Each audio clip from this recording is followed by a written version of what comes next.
Good afternoon, everyone. I'd like to call this Board of Education meeting to order on May the 7th. Let's have a roll call.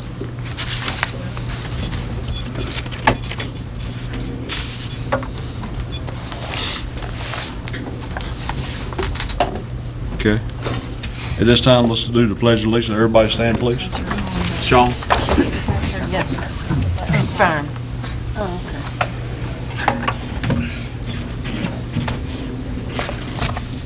I pledge allegiance to the flag of the United States of America and to the republic for which it stands, one nation, under God, indivisible, with liberty and justice for all.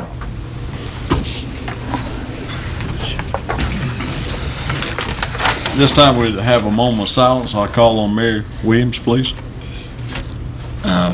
Good evening. I would like for us to give a moment of silence and give a reminder to all our school students and staff and those in our community who are maybe going through difficult times. So we just ask that you bow our heads in a moment of silence.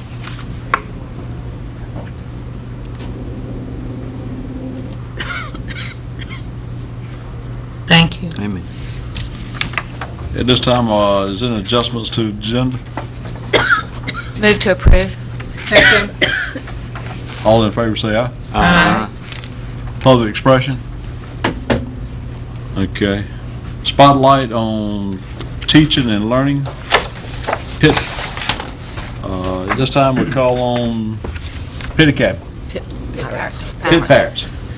Good evening. We're here with the Pitt Pirates. My name is Courtney Lomatch. This is Abdul Jabbar and Sunny Lee.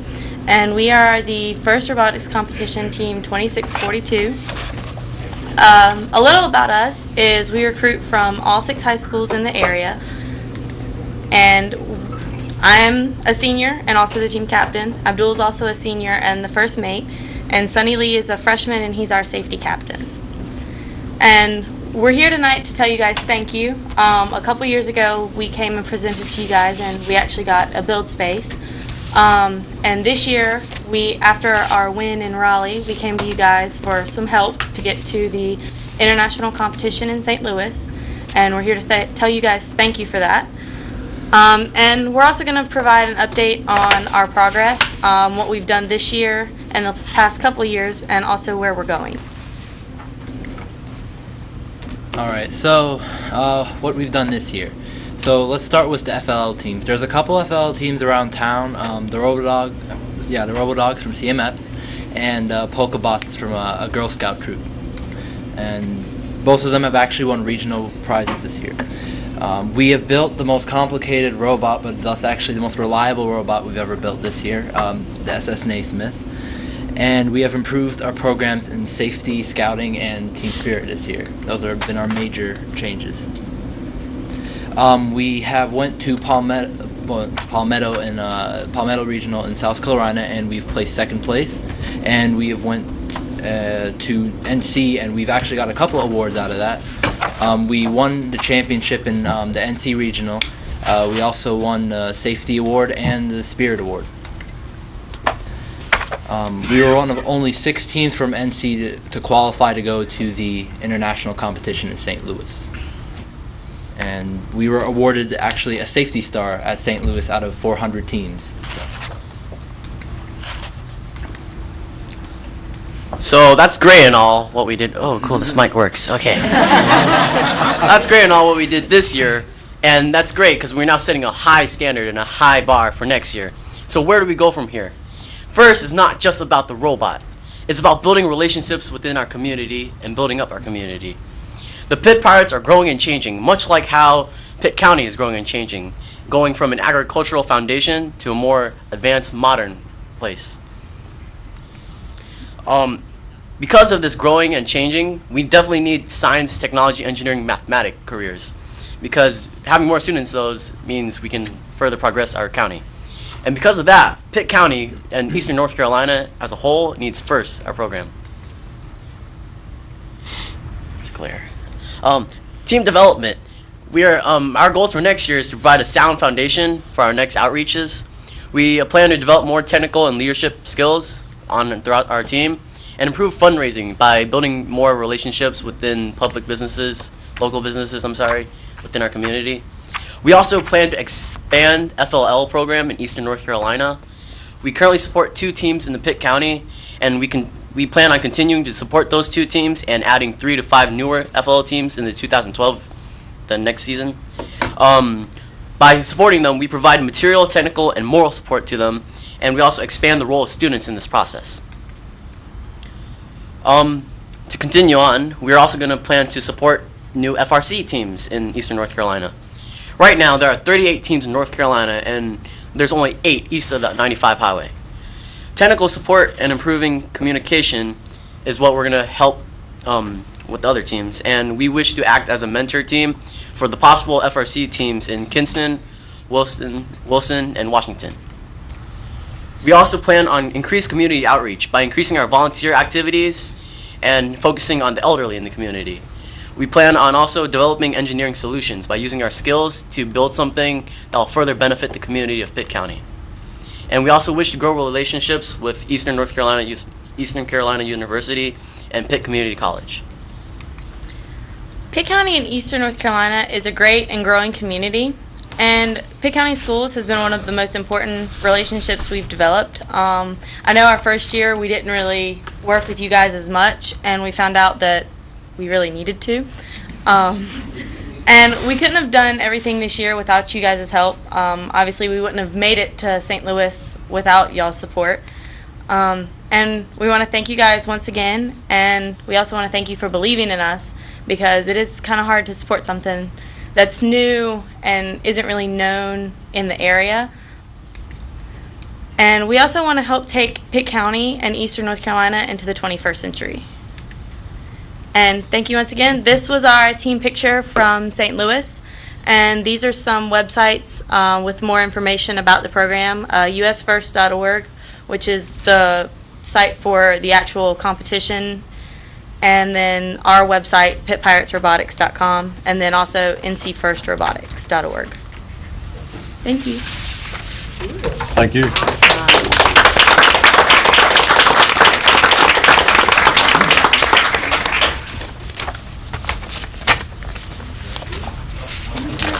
You going to show us? I think they're going to demonstrate. Are they? Okay. Oh, Are you going to demonstrate? Yeah. Yeah, don't bring that thing in here and don't show me how to use it. For that kind of money. what's the Is that thing you shoot basketball? Naismith? The SS Naismith. Naismith. SS Naismith. Cute.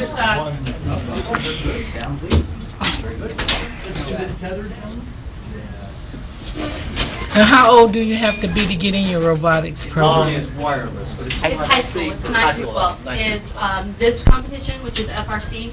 There's also FTC, which is typically 9th and 10th grade, which we don't actually have. It's basically a smaller version of what we do. And then there's First Lego League, which is the middle school program. How did you get it to St. Louis? We shipped it. FedEx. Really big crate. Wow. Really? Can we take the ball out so it doesn't like Would have been for me. Yeah. launch it across the room in the sky? Watch out, Mildred. I think it's going that way. I said, Worthy, you better be a good catcher. Or maybe you're not. I don't know which way. So you say you came in 56 out of how many? 100 in our division. I don't know ranking overall because they don't really do that. But there were 400 teams at the competition. Split us into 4 divisions. Awesome. And in each division there's 100 teams. Of course, the 4 divisions duke it out, and then the winners of the 4 divisions come together in a bracket for the Yeah. championship. Okay. Can you come to the microphone? Because, yeah. Some of the 400 teams are up to 25. And we also won, or we didn't win, but we were in the top 10 for the Autodesk Design Award, which is the You've been talking to the microphone for the TV folks. Come on back here, that way they can hear us. It's the technology that they use actually in the engineering companies to design everything before they actually build it to make sure that it will work. and the dimensions fit, and Yeah, they also use it. The students are using Autodesk Inventor, which is an industry standard 3D CAD software. I mean, they design everything in 3D, then you can spit it out. If you've got the right hardware, you can actually go from computer to made part in one step. And they've got some of that technology at ECU, some of the 3D manufacturing, so all modern stuff. This is using a compact Trio controller. It's a state-of-the-art controller. It can do vision systems. It can do, well, just about anything you want. It's commonly used in mining and other industries. It's pretty rugged, which it has to be because this thing gets thumped and bumped. All of the control systems are actually down underneath. I don't know if you guys can actually see it, but we put it lower so that we have a low center of gravity so that when we try and balance on the bridge, we don't like fall backwards or forwards because that would be bad.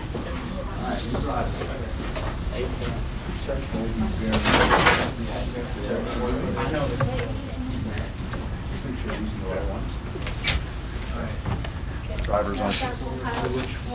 A little better. Our drivers aren't actually here, so they're the ones that actually know how to drive it very well.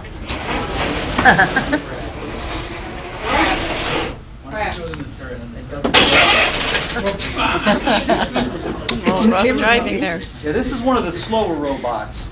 I'm going to do about 7 feet per second forward and backwards. But some of them are kind of fast. They can crawl over bumps. They're all-terrain. So they're. This one's medium weight, although he's kind of heavy. He weighs about 120 pounds, about 135 dressed out with his batteries. And it chucks basketballs. Feed the basketball to it. Go ahead and somebody activate. Oh, not this one. Feed it, not shoot it. Feed it. You better catch it. He can catch it, hit that light. How high will it go? I think I do want to be next to you. I got it, Mary. Oh my gosh, how cool is that? Go. Shoot it. Do shoot it. Shoot it. I thought it would launch that way. Come right in.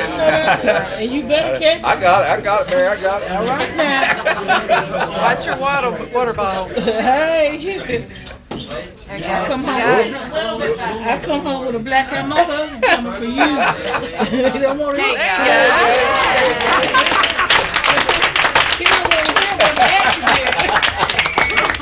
Normally the robot shoots the ball about 15 to 20 feet, so this room's a little compact for that. Awesome. That's great.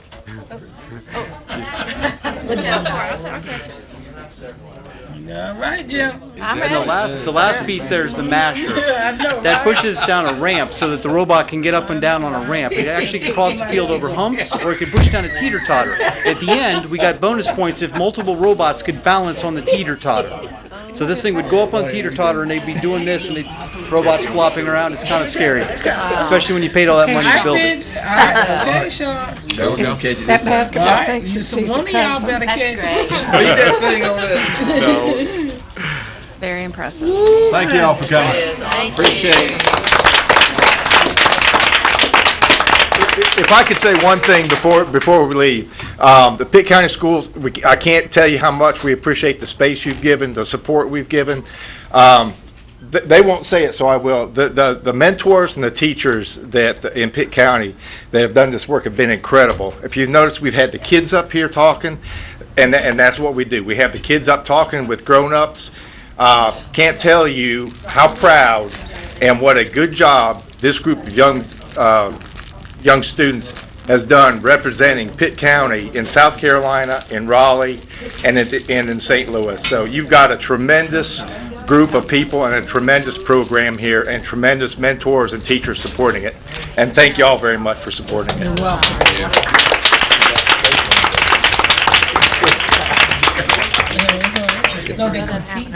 Thank you all for coming. At this time, we get back to regular business. Consent items. Do I hear a motion? Move to approve. Second. We got a motion on the floor and a second. Is there any discussion? If not, all in favor? Let's vote. Oh, we got to vote. No, that's right. We ain't being high cotton tonight.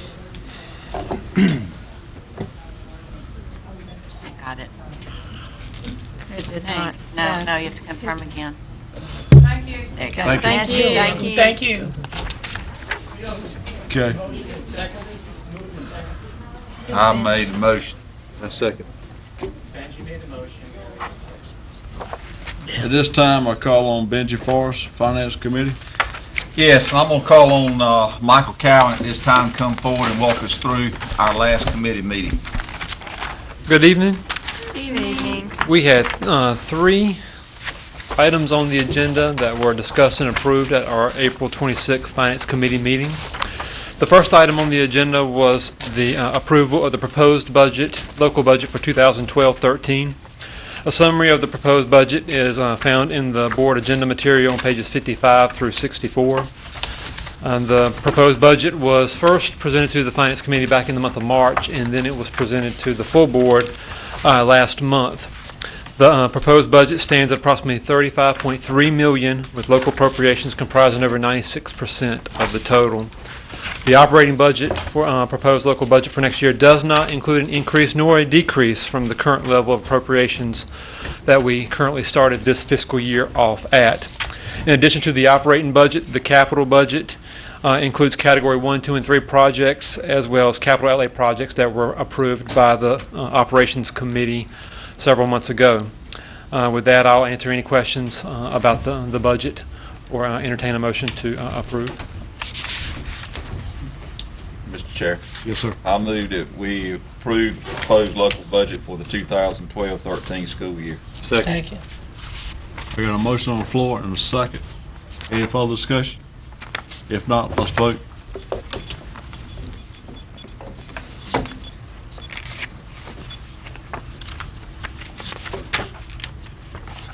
Christine?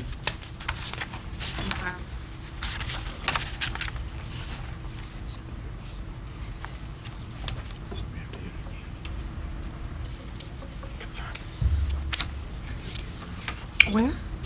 Okay.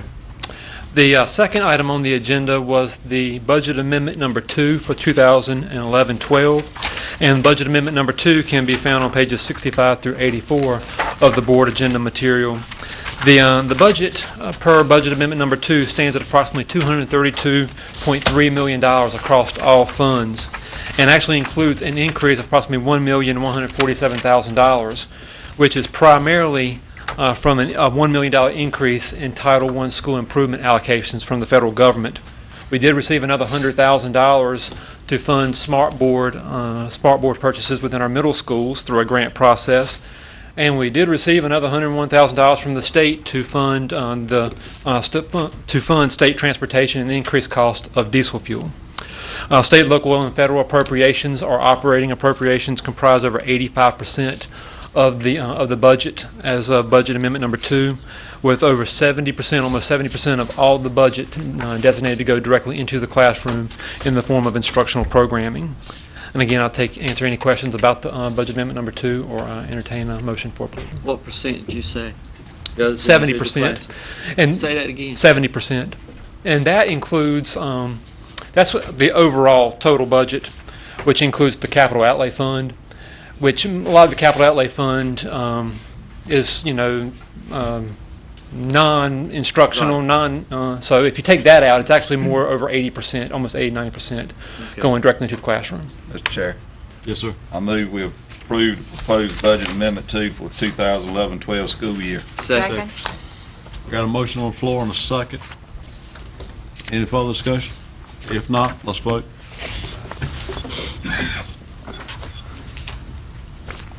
Okay.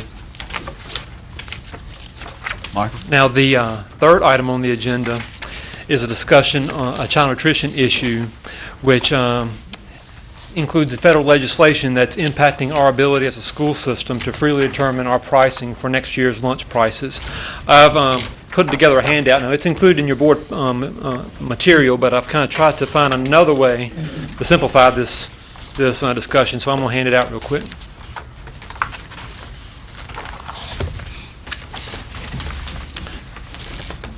I've got Leanne here with me in case I'm not an expert on this, but I've tried to become one over the last couple of months. because there's language that was passed in the Federal Healthy Hunger Free Act of 2010. It's a federal legislation which Pitt County Schools and all other school systems may be forced to increase their lunch prices to paying students to be in compliance with this act. And what I'm going to do is walk through this one-page document here to try to explain how this act is impacting not only Pitt County schools and not only child nutrition programs within the state of North Carolina, but all child nutrition programs across the country. First of all, in letter A, Section 205 of the Federal Healthy Hunger Free Act of 2010 basically says that it requires child nutrition programs to provide the same level of financial support for lunches served to students who are not eligible for free lunches as they do for lunches served to students eligible for free lunches. That's a lot of words. That basically, what does that mean? Well, if we look at letter B, basically it says that child nutrition programs are not in compliance with this federal act if federal reimbursement for free lunch served is greater than total reimbursement for paid lunch served. If we look at letter C there, Pitt County Schools reimbursement for every free lunch served is $2.77. That's federal reimbursement of $2.77. If we compare that to the reimbursement for paid lunches, we are currently charging our students $2 for every paid lunch, and we also receive 26 cents in federal reimbursement for every paid lunch. So that's $2.26 we are receiving as reimbursement for each paid lunch that is served. So we look at letter E. Pitt County Schools is currently not in compliance with the Federal Healthy Hunger Free Act of 2010. Our federal reimbursement for a free lunch is $2.77, which is greater than the total reimbursement for a paid lunch of $2.26. Now, the goal of this federal legislation would be for the two to be equal. So the goal of this federal legislation is to move the amount that we're receiving as reimbursement for paid lunch up to that we're receiving as reimbursement from the federal government for a free lunch. School systems not in compliance with the federal act have the following options: raise paid lunch prices based off of a federal formula, and I'll go into that in a second, or make up the difference in pricing out of local funds, which i.e. means that local pays for any pricing difference between the two. Based off the federal formula, when Pitt County Schools inputs its information into the formula that's provided by the feds, Pitt County Schools would have the following options. We could raise our lunch prices from $2 to $2.15 per paid lunch, or local can make up the difference in pricing of approximately $40,000, that would mean it would be a hit to our local budget of approximately $40,000. It's important to know that under letter H there that this is not going away unless there's a change in federal legislation. School systems such as Pitt County Schools and all of the school systems in the country will have to be going through this calculation on an annual basis, and ultimately the goal would be, again, to balance the two out, the federal reimbursement equal to the reimbursement we're receiving for a paid lunch. So in discussion with Child Nutrition, myself and Dr. Emery, and then in presentation to the Finance Committee, the recommendation was made. There's two parts here. The first recommendation is to increase the paid lunch price from $2 to $2.25 for starting next school year. This would increase the price above the required minimum, which should hopefully help cover the increased cost of food that we're seeing throughout the child nutrition program, and also necessitate not having to make another adjustment to the price for at least the next 2 fiscal years due to the federal law. One thing we don't want to find ourselves in is that this year, the federal formula is saying that we should adjust our price up to $2.15. Well, next year it's going to say we need to adjust it to $2.20, $2.25. We're hoping that if we increase that a quarter right now, that it would keep us from having to come back every single year and make a price adjustment based off this federal formula. So that's the short-term process that we're going through. The second part would be to communicate this issue to our federal delegation and ask for their support at the federal level to remove such legislation that forces LEAs such as ourselves to push price increases down to paying families. We are cognizant of the fact that that this is going back down to the family. It is a 25-cent increase, but this is federal legislation, and our options are pretty much that simple. It's either increase our price or local make up the difference. And through the budgeting process, I don't believe that we're going to receive more county funding in order to make such an adjustment. I got a question. did the formula for students who are eligible for free and reduced lunches, did that change? No, that was That the stayed other. the same. That was, yes, that was the other side, and that was brought up in the Finance Committee meeting, because there's two ways of looking at this. The reimbursement on the federal side could change for a free and reduced lunch student, or our pricing for a Right, paid student could change. Okay, I just wanted to make sure Yeah, that. and that would have been a lot more easier to understand had the federal side changed and not what's being passed on to the Right. family. Okay. Christine? I'm a little confused as to why 25 cents will put us in compliance when it seems to me the difference is 51 cents. Well, again, I understand, yes, that's a good point to make, because the way the federal legislation is written is they're not passing along that full increase in 1 year. Over a 3 to 4 year period, it would be the goal of the federal legislation to get that $2.26 that we're at right now to the $2.77. That's why we've got to look at this in two separate parts. What's going to get us through the short term to make sure we're in compliance with the legislation, but to make our federal delegation, someone up in Washington, D.C., aware that, just make sure they understand what they're doing. This is being passed down to the paying families. Okay. Okay, Mark? But again, the price increase doesn't go to the federal government. The money that's raised from this goes to the local system. That's right. Yeah. So I would make a motion, Mr. Chairman, if it's in line for a motion to be made, that we go along with item number 2, which is to communicate this to our federal delegation and ask for support at the federal level to remove such legislation that forces LEAs to push price increases down to paying families. Second. We got a motion on the floor. Well, I haven't We haven't finished with discussion. Okay, We haven't okay. finished with discussion. I got a motion on the floor, and I got a second. Okay, Mildred? Okay, yeah, I have a question regarding getting federal delegation to support it. But also, you know, it behooves us to know tomorrow's election day, so you need to elect some folk that understand the issues of families and children in our system. So that's one point. The other point is, are the meals going to be healthier the upcoming year? Because I've been hearing a lot of talk about that, and I know the big thing is filling the plate, I think, that's coming out of USDA or something. Does that relate to our school systems as well? My Plate, I think is what My you're talking Plate, about. okay. It's the new depiction of the food guide pyramid. Yes. They've tried to simplify that by expressing what we should be eating in the form of a dinner plate, and it shows that we should be eating more fruits and vegetables. There are places for grains and proteins and dairy in our diet.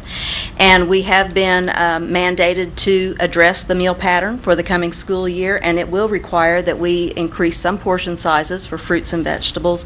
And then there are a lot of other little intricacies about the color of vegetables that we're offering and how often we offer them, and encouraging students to consume more of those foods.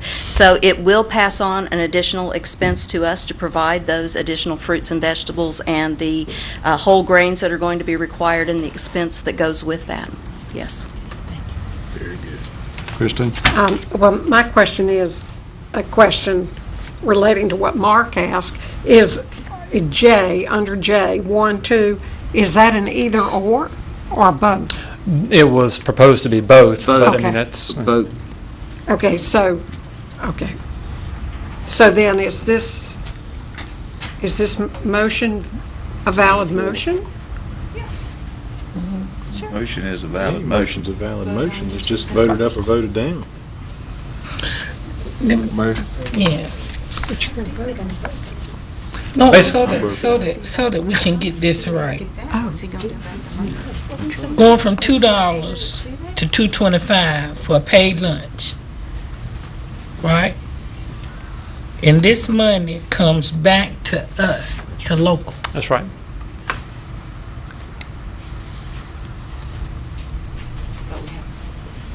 Back to our nutrition department specifically? Yes, back to the child nutrition Back department. to child nutrition Exactly. specifically. Michael, do you want to explain what the motion is? When it was presented to the Finance Committee, it was approved to increase the price from $2 to $2.25 plus communicate to our delegation. If we don't increase the price right now, and that can We're that out can of happen, federal regulation. then it's gonna be out of compliance. So it's like is it something that you keep saying federal regulation, is it something that we have to do? Oh, no, you don't have to do it. You see what I'm saying? Yeah, you don't have to do it. It's just know that local's gonna have to pay $40,000 potentially to make up the difference in the price. So if you don't increase the cost to meet the federal regulation, you're going to pay the federal government the $40,000. If you increase the price, even though we don't have to do that as a district to make ends meet, we're doing it to meet a federal regulation. Right. That difference stays with us to help us run the program. If we increase the cost, we keep that revenue. And the idea was, instead of just going to 215, which is hard for people to count out, let's go up a quarter, and hopefully over the next 2 to 3 years, then we also work with the Walter Joneses or whoever gets elected and say, that's right, it's ridiculous for the federal government to be telling an independent business operation what their prices need to be, and can you help us change this so that going forward over time, they aren't telling us what our lunch prices need to be. If we can make ends meet at a $2 lunch, our second concern is that the federal government is telling us what the price has to be when we can afford to do it for less. Jill? I'd like to offer an amendment to the motion that's on the floor, and that would be to also increase the paid lunch price from $2 to $2.25. And I'll second that. Okay, I got a motion. Is there any further discussion on that? I got a motion and a second. We had to first do the motion on the amendment discussion. Okay. Okay, you got a motion on the floor. You got a motion? The amendment. Mr. Chair, it just had an amendment, so we vote need. on the amendment first. That's exactly right. That's right. Right, but what I'm saying is, is there any further discussion on this That's second correct. motion? Mr. Chairman, Yes. my point on this is, I think the crux of this is that the federal government is dictating to LEAs what they ought to charge paying families. That's the problem that I have with it.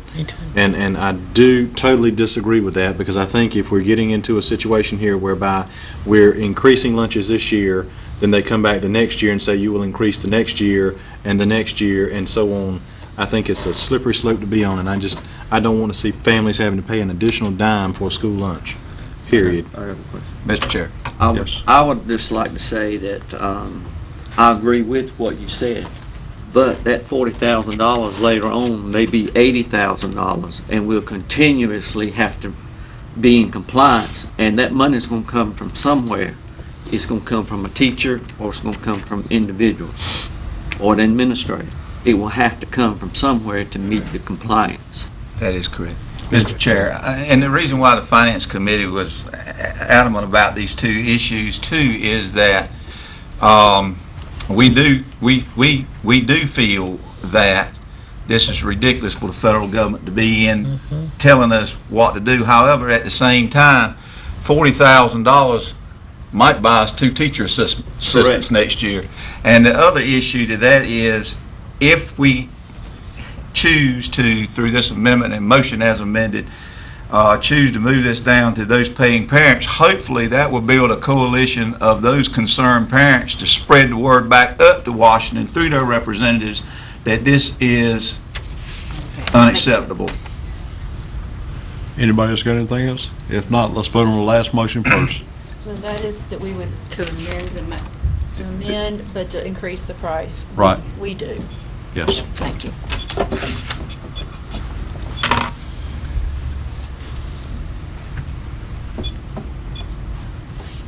Didn't get yours, Patrick.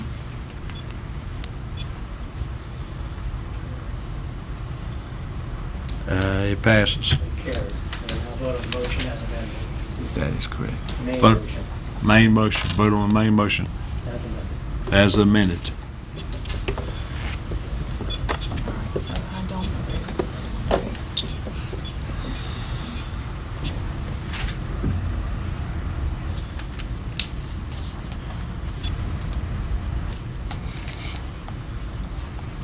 Do you vote first? I did. This used to be Mark's Okay. No, It passes. I've always had blue. Okay, you got anything else, Mike? No, that'd be it. Thank you, Mike. All right, thanks. This time I'll call on Sean. I'd like to bring Aaron up to the podium, please, to update us on the last operations committee we had.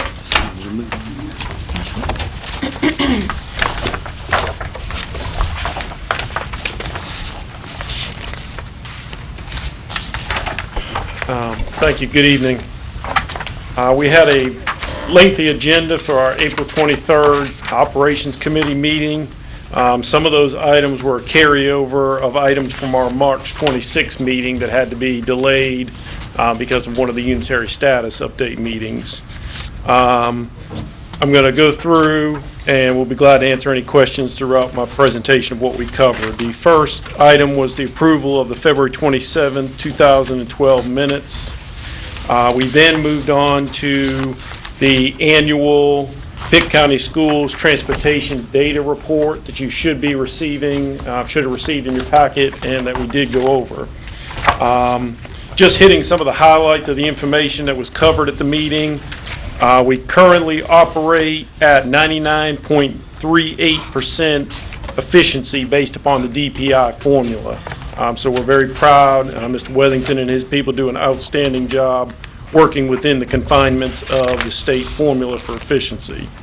We're currently running 218 buses transporting 12,652 students. We don't have the total miles driven for this year, and we did have student reassignment that will somewhat fluctuate the total miles, but we drove over 2.6 million miles last year. Ridership basically stayed consistent with what it was last year. It went down less than half of 1%. System-wide ridership is at 52.95%. The school with the highest ridership is Welcome Middle School at 85.78% of all their students ride the bus. The lowest ridership in the county is J.H. Rose High School at 28.43%. We also reviewed the pickup times, and again, a lot of these things, the overall goal of student assignment was to reduce or shorten some of these. In every categorical area that we reviewed, all the overall percentages were down from the previous 2 years. Pickup times, 218 of our 272 routes pick up with a start time after 6:45. So again, a very high percentage. 17 routes pick up prior to 6:30 a.m. So again, those are what we would call our extreme pickup times, those that we monitor, those that we try to improve. But again, working with the confinements of efficiency, again, we have to work within the constraints. We reviewed all of our earliest pickup times, and then we proceeded to review our route times. 245 of our 272 routes are less than 60 minutes. We also reviewed our longest routes. We looked at our length of routes. 261 of our 272 routes are less than 30 miles. That very much attributes to the student assignment patterns that hopefully move kids closer to their neighborhood schools, to their community schools. We went over the data by school, and then we moved into looking at the exceptional children's data with the pickup times, the length of route, and the mileage of all the EC routes. Committee members asked and recommended that someone from every school ride each route. Indications were that not all schools were in compliance with our new community stops, and we plan to share this request and this information at our K-12 meeting Thursday of this week. Any questions about the transportation report? Mark? Aaron, just as kind of a point of pride in several things that you've mentioned about the efficiency rating, the efficiency rating this year, it stands at what percentage? 99.38%. 99.38%. And what was the rate over last year? Last year was 98.54%. And it takes a tremendous amount to move that 1 percentage point in a single year, does it not? That's correct. Outstanding. And also, can you explain so that the general public and those members present understand what that means and the difference between the top rating that a district can receive and the difference between that in terms of financial dollars. Thank you. Yes, every percentage point below 100% means decrease in overall state funding. So by receiving 99.38% efficiency, we actually received all but 35,739 of the possible state dollars we could receive in over a $5.5 million allocation for state transportation funding. It's a very complex formula, but it basically relates to the number of buses you run, the capacity, the amount of children on those buses, the length of the routes. So even though we have some that we outline that we would deem to be in the extreme category, the overall department within itself, and again, Mr. Wellington and his staff deserve, and the individual schools deserve incredible amount of attention to their success in running a transportation program. Thank you. And you say you're having your meeting tomorrow where you have someone ride the bus, an adult ride the bus Yeah, we're having to check the bus stops. We're having the K-12 meeting is Thursday, and the request of the operations committee will be shared that these routes be checked by an individual and rode by someone at each school to verify and to confirm the community stops and the routes that were assigned. And just stress that I, for one, have been getting some calls that after those folks have been informed, I'm going to start reporting the bus numbers to Dr. Emery, because they're on some routes, people are following them and they're stopping at every house and not at the general pickup site. Also, the longest routes, didn't that involve some of our No Child Left Behind? Yes. That's what caused that longest route In rate fact, to be up. Of those 17, I think all but one are No Child Left Behind Correct. routes. So what's important, and I appreciate you bringing that up, is that parents are making a choice for their kids to be on those longest routes. The other piece to that, that could affect our efficiency rating, is that we fully anticipate this week hearing that the state of North Carolina will get the NCLB waiver. And what that will mean is that those routes will no longer happen. Children will be allowed to stay at the school if they made the choice to the exit grade, but there will not be required transportation. And those dollars will go back into our Title I. Right. In the information, 3 of our top 6 longest routes in the district are No Child Left Behind routes, and 3 of our top 4 longest length of routes are No Child Left Behind. I just think that was important to point out. My question concerns the low ridership at Rose High. Doesn't that make for very long routes to make it efficient enough to send out a bus?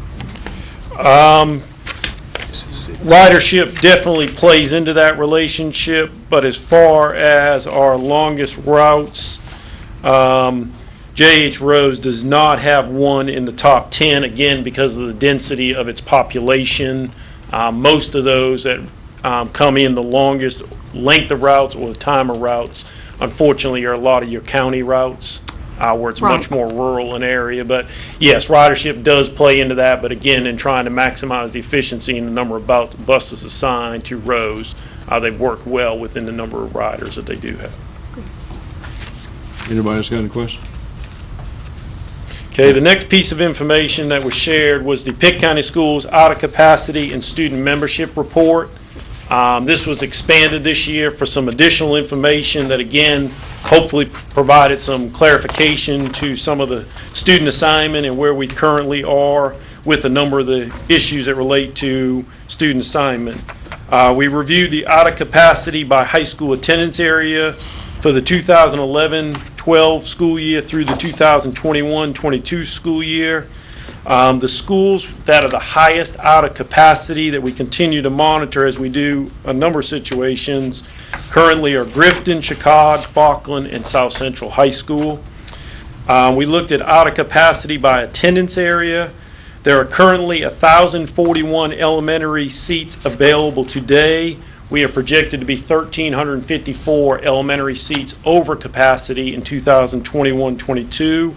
There are currently 165 K-8 seats. We're projected to be at overcapacity of 742 seats in K-8 in 2021-22.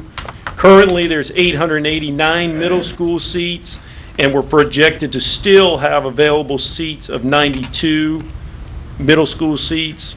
Current high school, there's 515 seats, and projected to be over 78 seats in 2021-22. District-wide, we have 2,598 available seats across the district.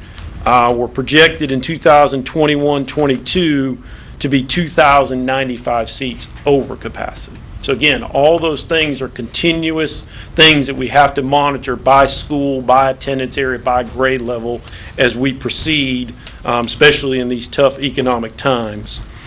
We then looked at the ADM history by school from 2001, 2002 to 2011, 2012. I will remind you, we've been fortunate in some manners because of the decrease in the economic growth in that in the last 5 years, Pitt County Schools has grown by 765 students. From 2001, 2002 to 2006, 2007, we grew by 2,323 students. So you can see of those 3,088 seats we've grown over the last 11 years, the majority of them came prior to 2006, 2007. Growth is a great thing, but at the same time, when the construction dollars aren't there to build a new school every year, every other year and a half, it becomes not your ideal situation. In looking at those ADM breakdowns, again, there's extreme wealth of information as we proceed and as we work with the board to make future decisions. Just giving you some of the highlights of those numbers. South Central High School opened in 2002, 2003 with 488 students. It was not all grade levels. It currently exists at 632 students. The farthest high school, 1,632 students. The farthest high school out of capacity. This is the first time in 11 years A.G. Cox ADM has been under 800 students. W.H. Robinson hit its high in 2007, 2008 with 1,103 students. It currently has 566 students. So again, as you analyze data by school, looking at not only capacity, but you look at its ability to fluctuate, all but 2 schools in the district over the last 11 years have not only seen increases, but have also seen decreases in their overall enrollment. So again, they go up, they go down. And I know Mr. Witcher has a question. Just to give you another, South Central High School and Lake Forest are the only 2 schools that have not seen a decrease in enrollment over that 11-year period. Mr. Chairman, I just want to point out, too, that I think some of the reasons, and I've seen some of the reaction from the members of the audience, the redistricting took the pressure specifically off Cox and Robinson and several other schools I'm sure you didn't mention that has allowed for there to be growth in those schools that have demonstrated high growth patterns. Is that correct? That's correct. And if you look at it by attendance area, South Central attendance area overall, as far as attendance area, continues to have the highest growth, not individual school. What we also looked at was the ethnic breakdown of our current enrollment, what the ethnic breakdown was based upon 11-12 data. And then we also reviewed the membership reports that looked at our student projections for month 1 with the student assignment numbers, and then how ADM has fluctuated over the first 6 months of this school year, looking at the increases and decreases by school. Because again, patterns start to form, numbers start to reveal very revealing information, but as we proceed, we basically summarize by there's only 3 possible options for relief. 1 is to do nothing and allow schools to absorb increases and decreases in enrollment. 2, look to buy additional mobile units and modular facilities. Or 3, look at student reassignment within attendance areas or grade levels where capacity is available across the district. Dr. Emery and myself met this past week with county officials, and the indications are that probably with their financial restrictions, it's going to be tough to put any new debt on the county books probably for the next 3 to 5 years. So again, we're not saying that's for sure. We don't know where the budget's going, but that's the planning they've been giving us. We've got to start to think, what are our solutions? Because those 4 schools we already identified over capacity, some of those are in growing areas. Some of those are decisions that are going to have to be revisited on an annual basis, because some of those schools, as you all know, it's an extreme hardship on those schools to exist under their current conditions, not only with growth. I'll be glad to answer any questions about the out-of-capacity student membership report. ADM first semester at the high school and ADM second semester, is that looked at? Absolutely. And adjustments made if needed? What we've been doing is adjusting going forward. Okay. And Michael's done a good job with Delilah of using a percentage of what that change is and factoring it into the allotment formula. Because as you know, it's really hard for high schools. You get your allotment if there's a big shift. Now, the good news is the decrease with all the other efforts to keep kids in school is not near as dramatic as it has been in past years. That's good. Jill? Several years ago, we had a lengthy discussion about our K-8 schools and heard from the community some very strong feelings about the advantage of those schools. But you mentioned Grifton and Chicod as being 2 of the schools that are in the most difficulty, because we moved away from closing down our K-8 as a model, but we never really completed the discussion in terms of what needs to happen to those schools. So it sounds like we need to, at some point, go back to that and take a look at what our options are. That's correct. There may be others, but those 2 you mentioned as being very, very much over capacity. Okay. The next item that was shared was some information related to a printer study. That's a hot topic right now in business and industry across America, the amount of resources that are being spent. Most districts have done copier studies over time, have implemented cost per copies, but the printer studies over time have mainly been an individual decision by schools. We're in the infancy stage of this study, but we piloted 3 schools, an elementary, a middle, and a high school. In those 3 schools, we had 196 printers, 59 different models, costing us a conservative estimate of about $82,000 a year to manage those print supplies. We quickly recognized and realized that is not cost effective in these tough economic times. What we'd like to do is expand that study, work with the schools, come up with a print management solution with each grade level configuration of a school. What do they need? Technology has changed a lot of things with networking capabilities, sharing of resources. We don't want to take anything away, but we feel like we can maximize. And then once that study is expanded, we would put this out with a request for proposal to make it available for any vendor, anybody providing these solutions to pursue the business district-wide with Pitt County Schools. Anybody got any questions?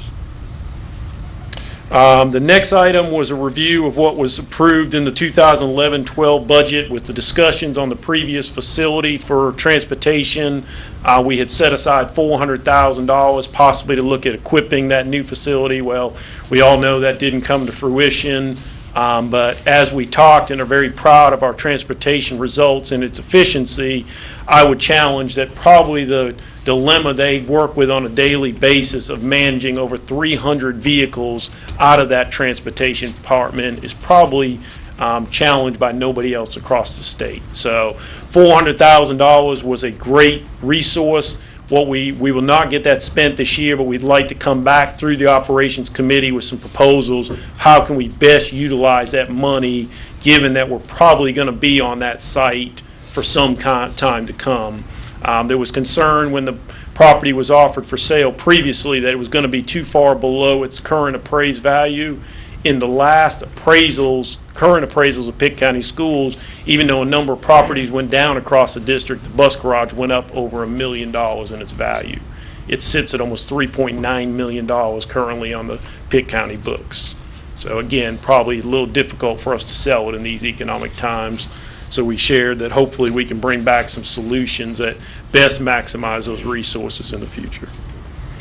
Any questions? One last topic that requires We then reviewed the Chicago sewer. This is being engineered and designed under the guidance of the county.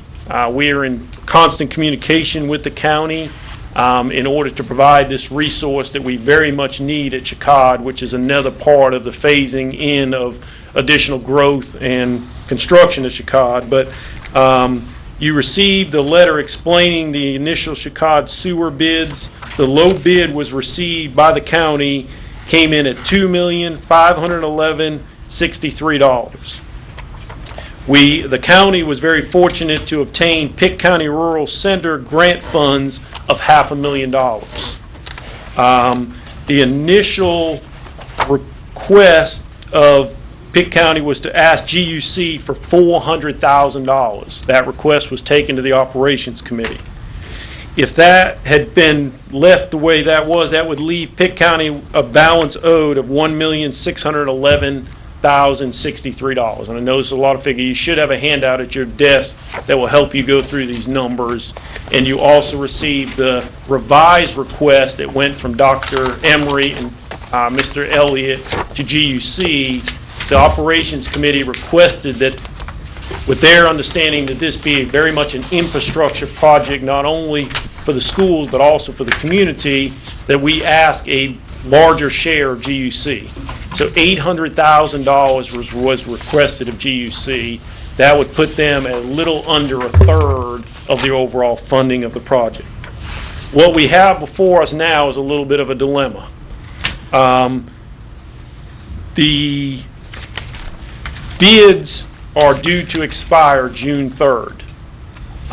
The next closest bid was almost $500,000 difference. So if we throw those bids out and we have to go back, or the county has to go back through the bid process, we subject ourselves to possibly a deviation in what was received. Now again, you could receive the same, but if we throw out the current bids, there was a $500,000 difference. Currently, GUC has $200,000 committed to this project in their budget. The engineers have determined that the cost of their upgrades to the infrastructure of this project is $269,000. And all this was spelled out in the memos you received. With that said, GUC will not be able to take it to its board or to City Council until after the bids have expired. And as of June 1, the county would not be able to proceed with the Clean Water State Revolving Fund loan that is needing to have a letter to proceed by June 1, which is 2.2% interest on the balance of whatever is owed. So with all that summarized, at this point in time, with the committed $200,000 from GUC and the $500,000 that's available with the Rural Center grant, that would require an amount approved of $1,772,347 for the county to initiate a proceed on this bid. Again, we feel certain with the communication that GUC will be somewhere, hopefully of a higher value, but again, we can't speak for another board or another entity. The amount that was budgeted or discussed as a projected budget when this was originally proposed to the then facility committee was $1.6 million. So we have a difference of $172,347 from what was originally proposed to the facilities committee. Sean? Mr. Chair, in light of some of these changes, and of course I chair the Operations Committee, and I think we all shared our concerns at the Operations Committee very well. And now in light of when the bids may expire and that we would lose that interest rate, I move that we go ahead and approve the increase to $1,772,347 for this project. Second. I got a motion on the floor and a second. Is there any discussion? If not, let's vote.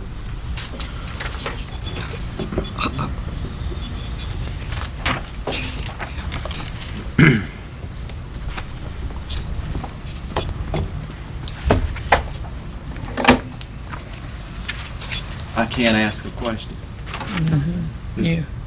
Can I, or I can? Before I vote. You voted, you can wait for the vote to be done, but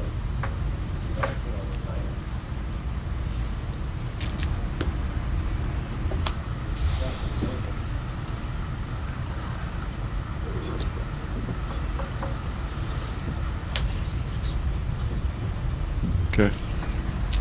It passes. Anything I think else? the only other item was the upcoming meeting date. We did not establish a meeting date for our next Operations Committee. What I'm going to ask the members of the Operations Committee, we have two options on the table after talking with Aaron. One would be to look at May 21st, prior to our board meeting. Concerned with that, I know for me, we average about 75 to 80 minutes for our Operation Committee meeting, which means we would be starting around 5:15. The second option would be Tuesday, May 22nd. And we would start at 6 p.m. on that date. So if people could let me know tomorrow, you can text me or email me, and then we will set that date, is what I would like to do. And the reason, for the fourth Monday, which is our normal meeting date, is the Memorial Day holiday, and we Yes. decided that would not be a perfect date. 21st, we got to start. Okay, thank you, Aaron. This time I call on Dr. Ember. Unitary status update. Thank you, Mr. Chair. I just want to do a brief update. You have a handout that you should have received just a few minutes ago. We did have 4 public meeting dates. Many of you attended March 26 when Attorney Ken Sue did a brief background and history of our sort of march or journey towards unitary status. The March 29th, April 5th, and April 19th meetings were intended to be opportunities to engage our community in discussion.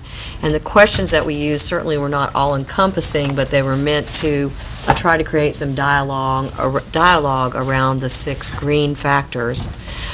When folks left, we gave everybody who attended the opportunity to do a ranking of the green factors and basically say to us, which of these are most important and do you think that we as a district need to be working on? I did a weighted count of those factors, and I just wanted the board and the community to see how those came out based on the responses that we got. We had a tie for the most important of student assignment and the quality of education, which both had a weighted count of 66 points.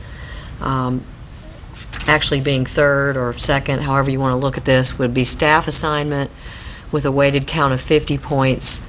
Facilities followed with 37, transportation 29, and extracurricular at the bottom with 21.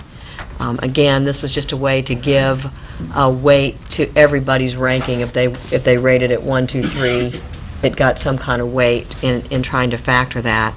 What was interesting about the survey responses is that the majority of the conversation in these open sessions, for those of you who attended, and I thank you very much for a good cross-section of you attending these, was really about the diversity of our teaching staff, and that seemed to occupy the most of the discussion that came from folks who attended.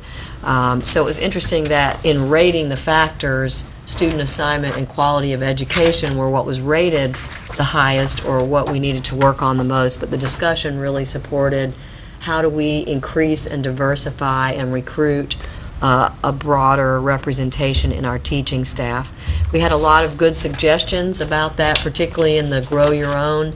If we had some monies to look at scholarship or the ability to help people who are teacher assistants who generally get support to do the coursework, but when it gets to the internship, have a hard time taking that semester off without pay in order to complete an internship, and looking at how we can continue to work with universities and colleges of education to possibly waive that so those folks may not have to do that or can use their experience as a teacher assistant.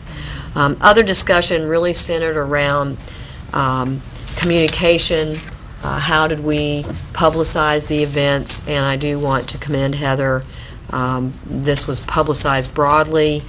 We went on radio stations. Folks gave us very much an open forum to try to invite and include as many people as possible.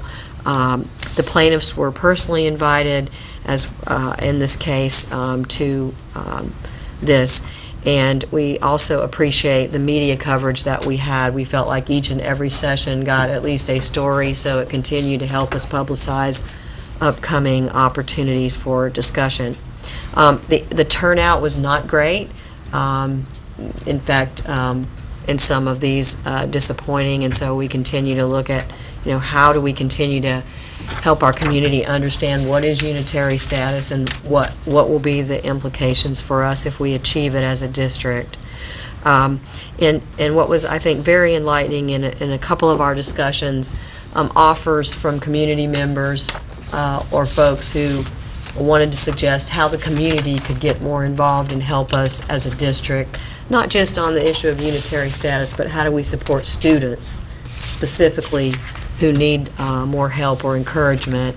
And I think particularly gratifying was the very last meeting at North Pitt, and I want to thank Mary Williams for really holding our feet to the fire at this meeting, but having both Moses and Harry Teal volunteering to say they would come out, bring a drag racing car to a school and help us tell their story of really their journey in our school system to other students, so maybe there would be more of an appreciation or respect for the hard work that's been done over the last 50 years. Was very heartwarming to see. Where do we go from here? We are currently looking at the plan that we're preparing to look at how can we incorporate some of the suggestions that were shared with us in these sessions back into the plan, so when the board receives that later on this year, we've tried to incorporate what we've heard from the community back into the plan. So, any questions? Thank you. Thank you, Dr. Emery. At this time, I'll bring up Rob regarding Senate Bill 260. Yes, thank you. And what all board members should have in front of you are a copy of two things. One is Senate Bill 260 that was enacted into law last summer by the state legislature, but also attached to it, you'll have the U.S. Department of Justice opinion letter, which is attached to it that we received last Monday. I also have copies of both items in the back for the public.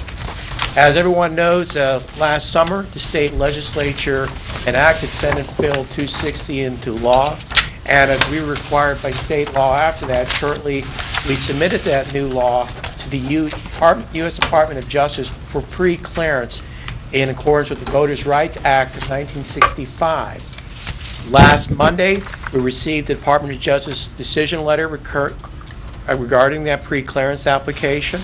It looked basically at 2 points that were in the law. One was the reduction in term from 6 to 4 years, and also the reduction of size of the Board of Education from 12 to 7, with one of those remaining 7 being an at-large seat. The Department of Justice said regarding the changing of term length, they did not have an objection to that. However, in looking at changing the size of the Board of Education to 7, with one being at large, they thought potentially that was going to have a discriminatory effect on the representation of the minority community on the Board of Education. So they objected to that change. Now, to be frank, what that all means in the upcoming elections in 2014, 2016, everyone in the state's still trying to figure that out. I've talked with the Board of Elections, their Chief Counsel, Don Wright. I've been in contact with the Attorney General's office. And right now, at least I've heard back from the Board of Elections, is they're looking to see what the state legislature does now based on the Department of Justice decision. The things that questions are at hand is, well, you've got part of a law that's been approved. Do you enforce half a law? If so, how are you going to phase in that term length change? Are you going to phase that in on 2014 or 2016? We're looking originally at 2014 being that at-large election.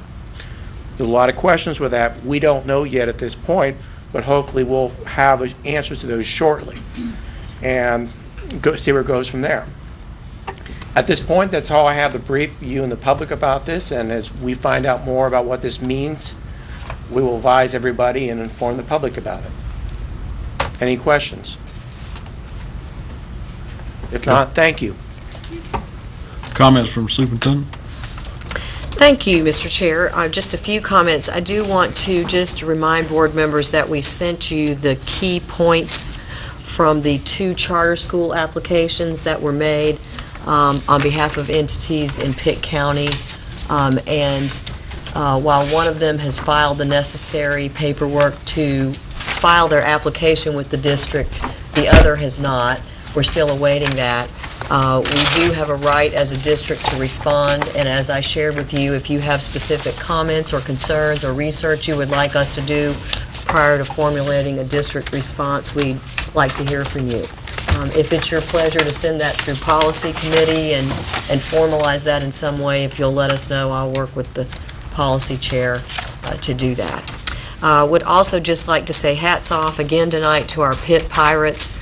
They were very modest about the funds they have raised up into their championship state performance. They raised $19,000 through sponsors in this community. So we also have to say a huge thank you to the businesses and the civic groups in the community that help support those youngsters. There is no doubt, as was said earlier, they represent us well.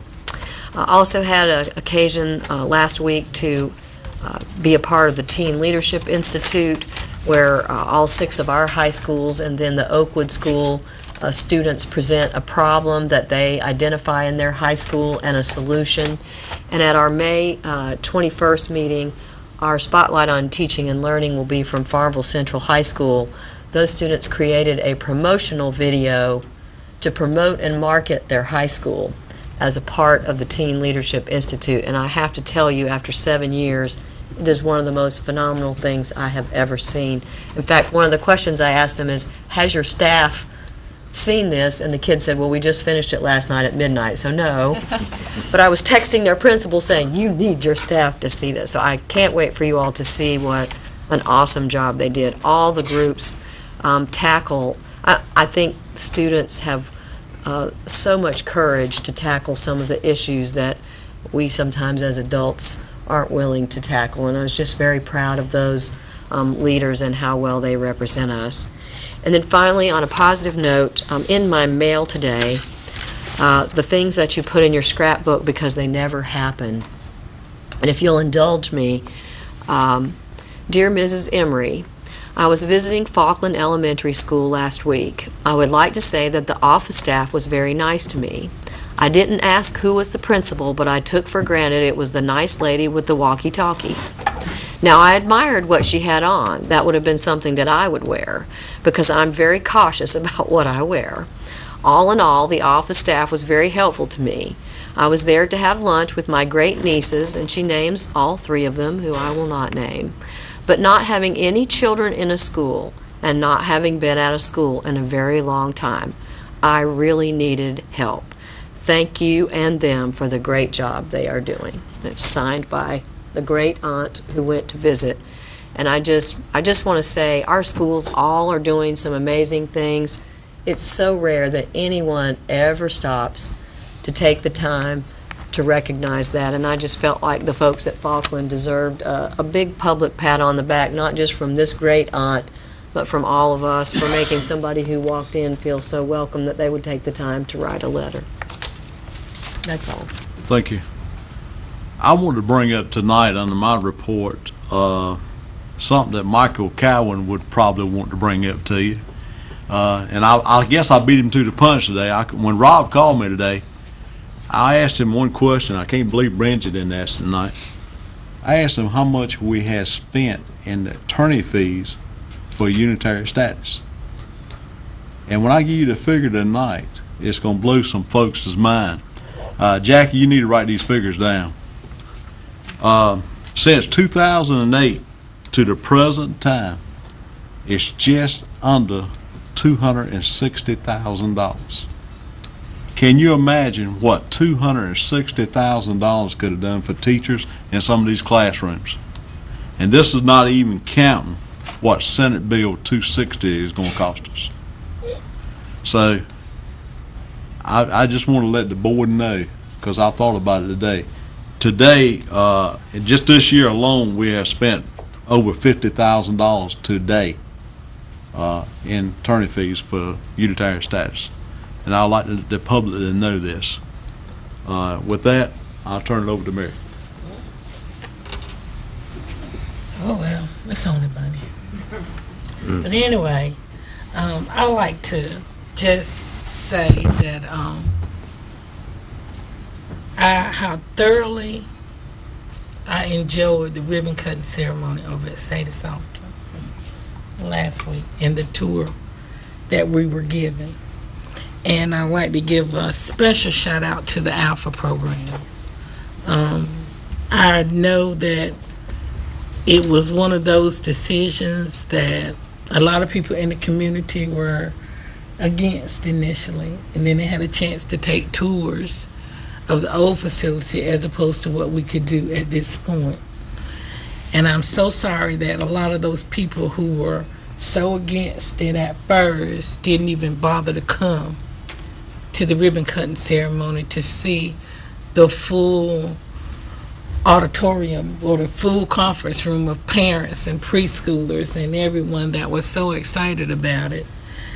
And like I said, the Alpha teachers and the students that did their presentations for us was just phenomenal and so patient and loving and kind. I just want to thank Beth Ward, the county commissioner, and I'd like to thank Dr. Reed and Colonel Coffenberry, and to all the staff who attended and made that event possible. And Aaron, thank you so much. It's a plus in my community. It's a real added plus to my community. And I want to thank you and thank, sit down, I had his name written down, Jimmy Height, for all the work and the detail that went into that facility. And I want y'all to take, whenever you're on that side of town, take a chance and stop in and just see how nice that facility is. And it's something to be proud of. I would also like to thank the parents and the members in my community that came out to our unitary status meeting, that had a chance to voice their opinions in a positive way where we could take good from it. There was not a lot of negative, but all the negative was turned into good and action plans to help our students throughout the county. And I also like to thank Rob for keeping, Rob Sonnenberg, for keeping us abreast of Senate Bill 260. It is something important. We need to continue to write our legislators, to call our legislators. We also need to continue to keep a good discussion going with the Department of Justice concerning this matter, because it is important. And for all of our students and parents, EOGs and EOCs are coming up. Make sure your kids get some rest. Make sure that they eat them a good meal. If you don't, just say your prayers and just ask them to do their best, and for them not to be nervous about it. They'll do just fine. Other than that, thank you. Benji? Yeah, I would just like again to congratulate the Pitt Pirates for a job exceedingly well done. The thing that amazed me probably more than the robot that can shoot the basketball is the fact of the life skills that they've developed through this process. The applied learning, life skills, public speaking, and self-confidence that they show and share. That's something that is to be commended about this whole process of applied learning skills, whatever area in education that we do. And so I just want us to understand that it's not just the concept of building something or being able to do something with your hands, but it's the total process of the total child learning and being able to communicate and do those kinds of things. I'm also concerned about the House Bill 260, Mary, from the standpoint that here we are right in the middle of unitary status, and then we have a big target on our back again now because something had to be turned down because here they were going to really put in jeopardy the minority representation in a board, and it's something for us to be very, very concerned about. So I want to make that statement tonight. Thank you, Mr. Chair. Sean?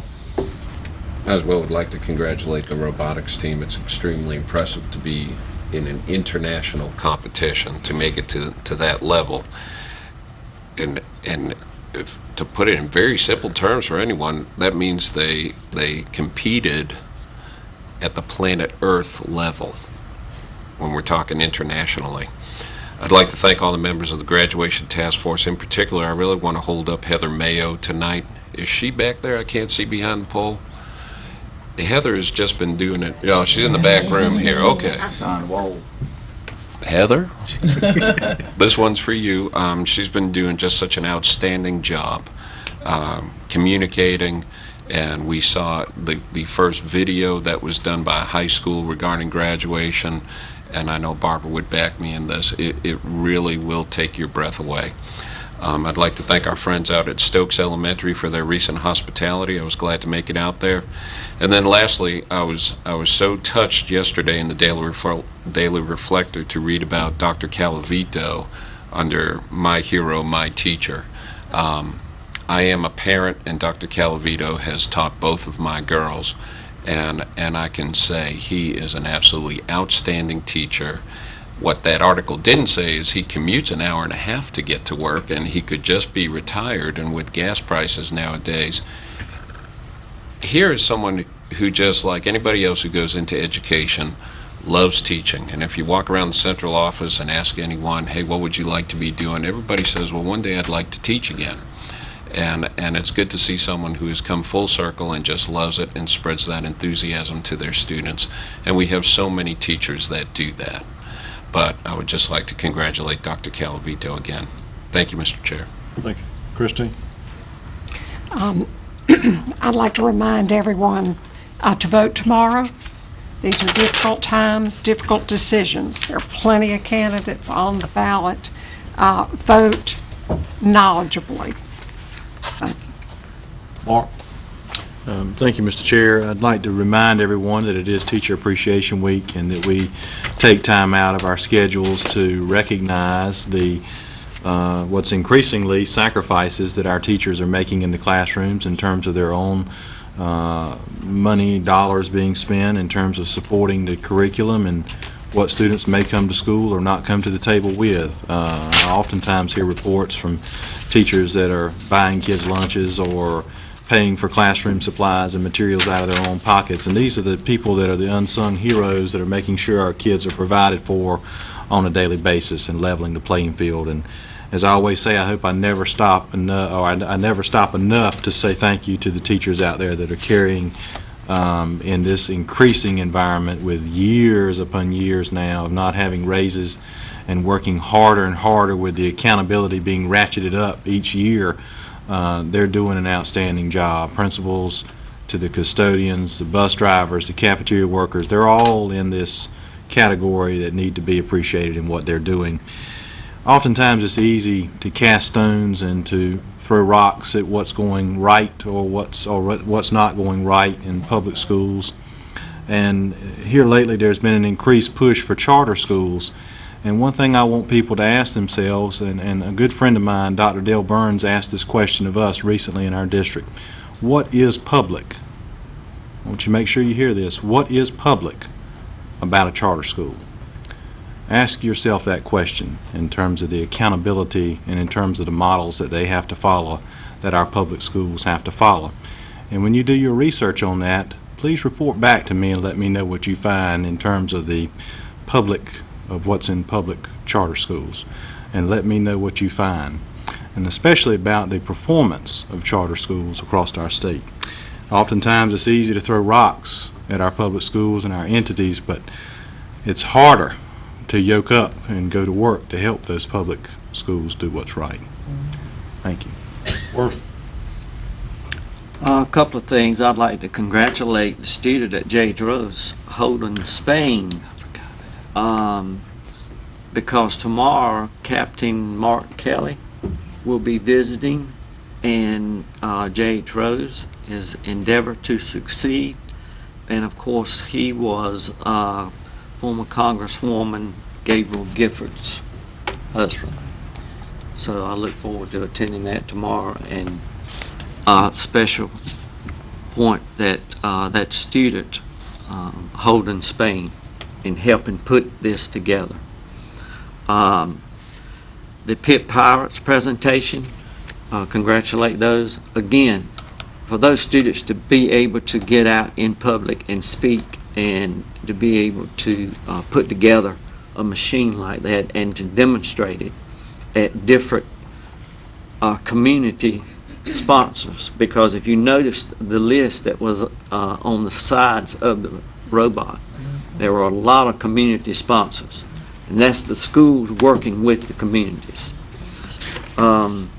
Last thing, I know that and one other thing, congratulate the teachers and everyone at the schools for working so hard and putting in so much effort in what they're doing with so little.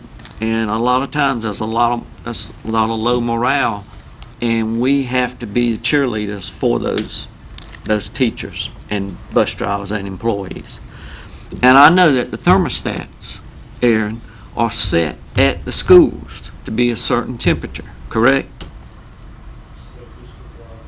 Well, the county needs to look at this building on what temperature that they are setting this building. Amen, brother. Because it is freezing in here tonight. Hallelujah. And we need to look I know, at right? saving funds. The county needs to look at saving funds also, as well as the school system. Froze in the nose, too. So please, someone get that message to us. Mildred? There's your county commissioner right there. The program at Sadie Salter, I had a chance to attend, and I know Miss Sadie Salter is smiling to know that the school was saved and really is going to make a greater difference in our community. Also, would like to congratulate the Pitt Pirates that were here this evening. And also just to report to you that we had 12 students from the Pitt County High School to get accepted into the North Carolina A&T State University's IFL program, Institute for Future Ag Leaders, and 7 from Beaufort County and 1 from Martin County. And I got a call from the Farm Bureau that all had been accepted of the total group of 19 with the exception of 1. So I thought that was really encouraging, and that event will take place on June 10th through the 15th. And it's all expense paid event for young people to be exposed to the careers in agriculture. And I just also like to report that we have 2 students right now. Well, one at South Central that is a rising, well, actually she's a senior by now, will be next week when graduation is Saturday, I understand, at A&T, that is working on her degree in that program. And we have one young man from the same school that came through my 4-H program that has a master's degree as a soil scientist with the USDA scholarship, and both of them received that. So that's a good report from reaching out into the community, helping young people to be exposed to an area that is overlooked by many of our young people because they don't know that much about it. They think of it as the old school used to have to work those farms, but it's much, much more today. And we are encouraging our young people to explore that so they can look at some new and innovative careers. I received a wonderful envelope of letters from students at Elmhurst Elementary telling me to congratulate me for being a member of the school board, and that they heard that I was a very supportive mom when my son, who's now 26, was there, and they have the same teacher that he had, and so they've invited me to come for Muffins for Mom on this Friday, and to cheer them on like I used to cheer kids on when they were taking the test. So I will become a cheerleader, a school board cheerleader on Friday, rallying them to do well on the test. And I also have a special surprise for them. I can't tell it over the air, but hopefully one day they'll be meeting Loganson, who is now with the U.S. Embassy, that was at that school. So we're excited about plans upcoming for that. I'll just leave it at that. And the last thing is encouraging everyone to get out to vote tomorrow.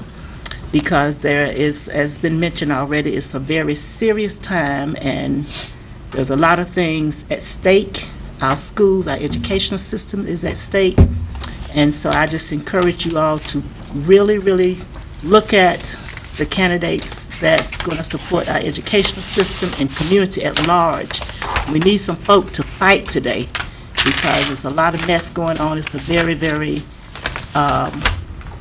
negative environment right now, and I think it's affecting all of us in some way, and I see some impact of it as I talk to people, not only in the school system, but in all these systems. So I just think that we need to understand that this big world of ours is here for all of us, and that we all can be a part of it and can make a major contribution in it, and that we really need to understand that planet Earth is for all of us. And go out and vote tomorrow. Polls open at 6:30 a.m. in the morning and closes at 7:30. And so, and I've been working just like I'm running for something. And I am, and you all that are working is too. So you really need to take it very seriously so that we can get some people that will stop cutting our educational agenda and all of that. I won't tell you all who I'm voting for education, for our governor, but anyway, I think he's great. Thank you. Jill? Mark mentioned that our teachers support their students and the curriculum out of their own pockets, which is absolutely true. But I'd like to also point out that they give some other precious resources to our kids. The resource of their time. There is not a teacher in this system, I don't think, that works an 8-hour day. They work from early in the morning until well after the kids go home, and then they take their work home with them, and many of them are working on the weekends. And this is a precious resource. We all know that our time is very valuable, and our teachers give above and beyond the call of duty. And the other thing that they give is their commitment and their belief in their students, and that's maybe the biggest gift they give of all. So thank you to our teachers. Barbara? Ditto to all the comments about the Pitt Pirates. I think the thing that I observed this evening as they were here is, did you notice how much they were enjoying each other? Mm-hmm. And did you notice the interaction between them? Learning is just what we know it is, but they were learning something else, working together. I thought it was incredible. Jennifer? And not only did they raise thousands of dollars, they did it in a very short fashion. It was like 2 weeks. So congratulations, and it was a great collaboration of community, parents, and students, and I think that needs to spill over into more programs into our schools, and I think that we would show even greater success in our schools. But it's good to have great stories like that to tell, and there are a lot of great things go on in our schools on a daily basis. They're just not highlighted as much as they should be. And I think, is there only one more prom left? Or are they all done? All proms are done, so it's good to hear that there's no bad stories, all fun times for the proms, and I'm glad that everything was safe and sound and all the kids had a great time. Thank you. At this time, I'd like to thank the two county commissioners that are with us tonight, Tom Johnson and Ethan Smith. Appreciate y'all. And nobody else got anything further to do, do I hear a motion to adjourn? Move we adjourn. Second. All in favor? Let's vote. I bet that gets 100%. That's worth it. And now we're in the office for a 9:50.